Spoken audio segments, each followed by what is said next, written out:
po yung sasabihin ko. Unang-una po ay kinukumpirma po natin na hawak na po natin si Pastor Kibuloy, si Jacqueline Roy, si Ingrid Canada, si Crescente Canada at si Silva Semanes po.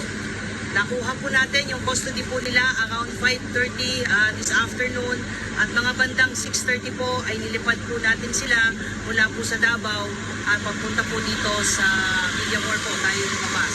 Lumapag po sila ang C-130 lulan po nitong mga nasabing individual at nakakating po sila dito sa Villamor na around 8:30 ng gabi at nakakating po tayo dito sa custodial facility na mga around 9:10 ng gabi po. Sa ngayon po ay nag-undergo po sila ng booking process. Kasama na po dyan yung fingerprint at mugshot at natapos na rin po yung physical and medical examination. At nangyari po itong pangyayari po na ito dahil kanina pong mga bandang 1:30 po ng hapon ay nagkaroon po ng negosasyon para po sa mapayapa po nilang pagsuko dahil binigyan po natin sila ng ultimatum ng within 24 hours po ay kailangan po nilang sumuko at nagkaroon po ng negotiation.